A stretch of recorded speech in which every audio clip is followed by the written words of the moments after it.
got a chance to see Boy Kills World. Was it good? Let's find out right now.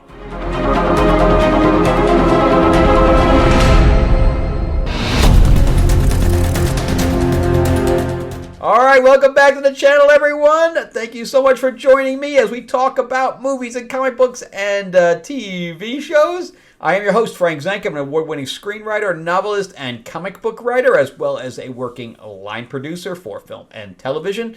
And now that we have one more strike coming, but I was able to pull a couple of gigs, so my channel will be going dark a little bit as far as reviews are concerned. Because I will be out of town for just about a month, and then I come back, and then I think I'm working on a series after that, and I'll be gone again for another 3 weeks. So anyway, just remember to to give me a like and a subscribe, and just ring the bell so that you'll be notified when I go back up. But I might do a couple of behind the scenes stuff from the set, just to say hello to everybody and get some kind of content going, because. Since we've been without work, I've been able to do this almost on a daily basis, but that's obviously going to stop now if I start working 15 hours a day. But also, if you're a fan of Mark Spears or classic monster things, or even card games, we have Myth Lords is going to be launching on the 20th on BackerKit, and the description will be in the link will be description below. Mark Spears, he does comic cover art, and as well as he did a whole classic monsters cards as well, and we teamed up to do this game. So we'll talk about that a little at the end, but remember that the description will have the link in it. All right, so let's jump right into Boy Kills World. I had no idea what I was walking into. I knew I was walking into an action movie. That's all I knew. So I like Bill Skarsgård. I think he's decent. He's part of that whole Skarsgård family, and he's really been blowing up quite a bit. He's been doing stuff right and left, and a lot of stuff that he's doing is kind of memorable. Like, he did both parts of It. He played the villain in John Wick 4. So we're not talking that he's doing little stuff. He was also in Barbarian, which if you haven't seen that, it's a little teeny horror movie. So he's doing all kind of stuff on both sides of the spectrum, both high budget and low budget. He was also in The Eternals, which I don't remember him being in there, but he was in there. And then he also, Famke Janssen plays one of the characters in here. And I don't know if you guys remembered this, but he and Famke Janssen played mother and son already in, he was also in Deadpool 2. I didn't know he was in that either. Assassination Nation. He was also in Atomic Blonde. He didn't have a big part in that, but he was in Atomic Blonde. Allegiant, but he and Famke Janssen worked in Hemlock Grove for Netflix way back in 2013. Okay, that's how long. He's also in Anna Karenina, but that's how long he and Famke Janssen have known each other.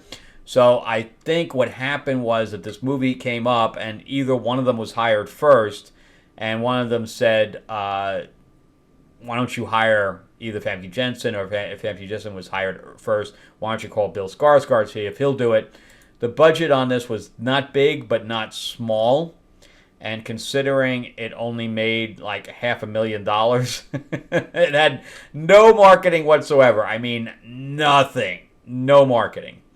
It's doing pretty well on Rotten Tomatoes, but nobody's going to see movies in theaters right now. I just don't think people know it's out there.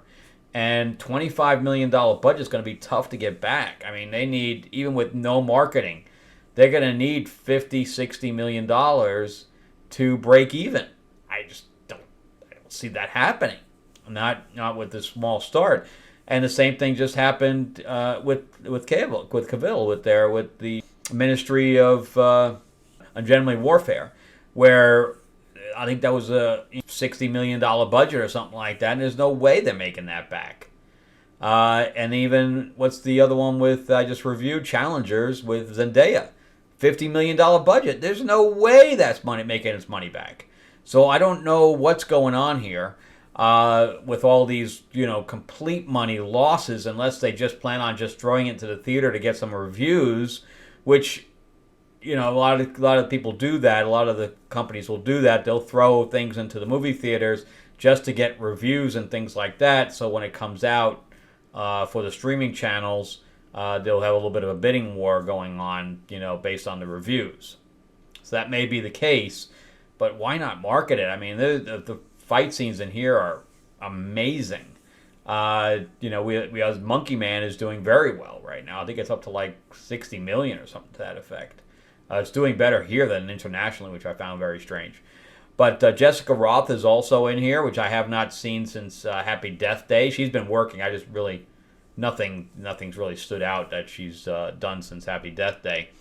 But you can tell that she really didn't do a lot of her own work because she had a helmet on the entire time.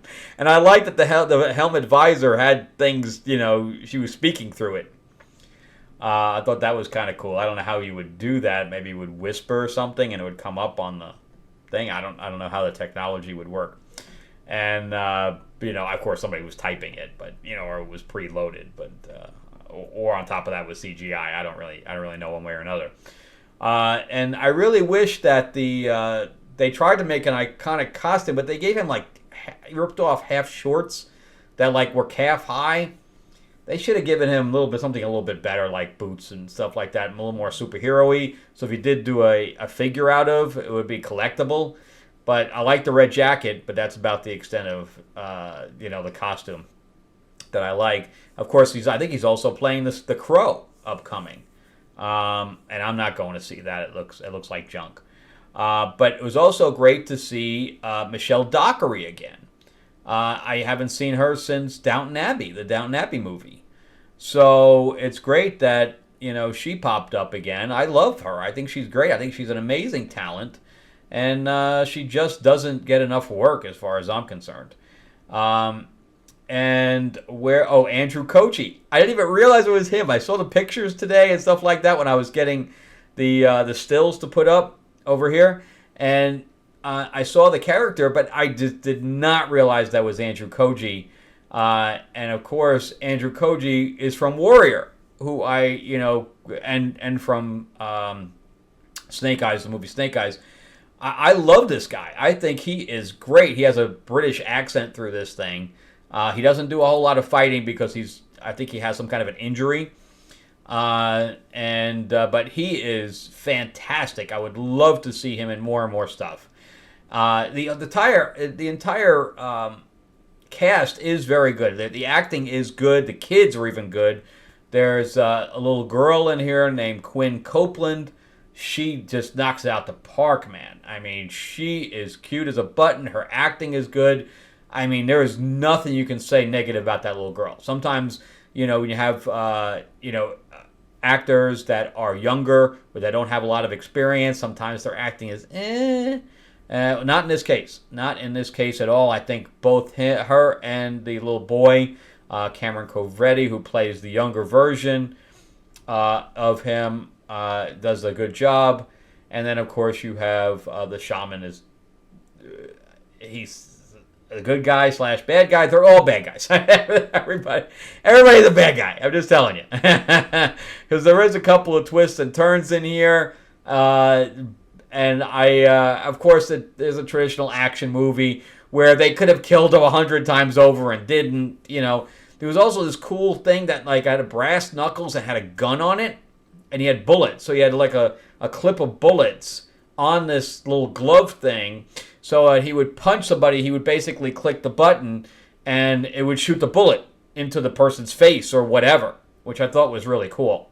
Of course, there was some things like they take a ton of damage, man, a ton, and they get back up. Like, I swear that Jessica Roth's character, she just called June 27 here, so I just call her June. That June, I mean, she literally had her arm broken in the fight, and then she, 2 minutes later, she was up fighting with it again. So there was a couple of things where, I think they should have, she should have been favoring it or, kind of tucked it under one of her other arms. I think that would have been a little bit better. But, so this director's barely directed anything. I mean, nothing. Like shorts. Like nothing. But I had no complaints about the directing. I thought the directing was good. I thought he did, he had a lot of sweeping shots. He had a lot of, because a lot of times we have shaky cam or we have constant cuts and dealing with actors and fight scenes. And I had no complaints on that. We didn't have shaky cam. We did have POV cam, which I'm not really a fan of. But we had POV cam, and we did not have quick cuts. He kept the fight flowing. He kept a lot of the stuff moving. I appreciate a lot of what he did. Now, as far as the fight scenes are concerned, since he did not have experience in this kind of thing, I would not be surprised if the stunt coordinator did second unit directing. The stunt coordinator in here, the fight coordination on this, was great. Whoever they got to do this did an amazing job, and I'm sure that he held the director's hand. I'm sure he did. And the director also wrote it, and the writers really haven't done anything either. They did, one of them did Child's Play, and they did video games, and that's why this thing has more of a video game type of vibe. And the basic storyline is that, in case you want, because again, we might want to know a little bit more than I did walking into this thing. But it's a basic storyline is that there's a evil group that kind of runs either the city or is governmental. You don't really know what time period this is in. It's kind of like a parallel universe thing because none of it makes any sense in today's time. But so anyway, they have a thing called the culling where they have 12 people that they basically massacre on air. So it's almost like the Hunger Games, except they're not fighting each other. They're just sending in assassins to kill these people. Or they're doing it on air. And so the family's really kind of bad. I mean, they're just bad people. As simple as that. So anyway, I guess Bill Skarsgård's mother at the time is a rebel or whatever else, and they go into the house and they grab both her and the two children, and they put them up, to be sacrificed kind of thing. And Famke Jensen literally comes out and shoots them all. But the boy is not killed for whatever reason. And he's taken in by the shaman, but his tongue is cut off, and he makes him deaf. So we're not sure who does it, but he's made deaf and mute. So I forgot the name of the cartoon, the animated series with the James Bond ripoff. The guy who plays the voice Archer, the guy who plays the voice for Archer plays the voice of him. So since he has no voice of his own and he can't speak, he and his sister used to play video games, and the voice that was like the fight, it was a fighting game. The voice who was the narration of that said, "Let's fight," or "Player one wins," or whatever. He adopted that voice as his own in his head. So whenever you hear Archer's voice, I didn't know that I didn't look it up, but it's kind of hard. He's got such a distinct voice. It's kind of hard not to hear it. And there's a lot of really funny stuff that comes up about that, because he has to read lips, which again breaks at times because there's some times when he can't see the other person talk and he can still hear them. So it does break at times. But there's one character that plays Andrew Koji's friend. His name is Basho or whatever else. But anyway, so that he has a team of these three guys, and he cannot read the other guy's lips, no matter how much he tries. So he keeps hearing all these weird things like caffeine dodo or robot dodo or whatever else, or robot playing banjo or whatever. And he literally sees these images in his head of this robot playing a banjo. And it comes up, so you can't help but laugh. And he's like, "I don't think that's right," he's saying to himself. So you will laugh out loud. The fight scenes are good. There is a couple of twists in there. Overall, and then he keeps seeing the sister pop up, which distracts him. So in his head, he keeps seeing his sister talk to him, And he's like, why are you talking? And he doesn't talk back. He just thinks it, of course, and she can hear him because it's in his head to begin with. And she's like, I'm going to be a ninja, but I'm going to be a ninja with butterfly wings. And she comes out and she does all these flips with butterfly. And he's like, we're supposed to be incognito. She's like, well, I got to do something different, or whatever. It's really funny. But anyway, I can't recommend this movie enough. If you're just a fan of action movies, if you're a fan of comic action movies, not like comic book, but like comedic action movies where everything isn't taken seriously, I really recommend this. You're going to have a good time. That's really what it's about. You're going to go to the movies. You're going to have a good time. And if you're seeing this on the big screen, at least then the action scenes are a little bit more potent. I wish that the sound system, because I saw it, of course, since it's a smaller release, it was a smaller theater, so you're not going to see it in the Dolby sound or anything like that, unless it's in your theater. It wasn't in mine. So I wish that the sound was a little harder. But I had a really good time, and all of a sudden it was over, and I'm like, oh man, what time is it? It came and went like that. But anyway, I had a really good time with it. So if you're just looking to leave your brand at the door and just have a good time at the movies, this is definitely one of that. Now, you won't be disappointed with it. All right, so on a scale, I own this one? Probably. I will probably end up buying this one. There's scenes in there that he thinks that he won, and he's like, player one wins. And he keeps saying, he keeps running out of bullets, and he's like, seriously?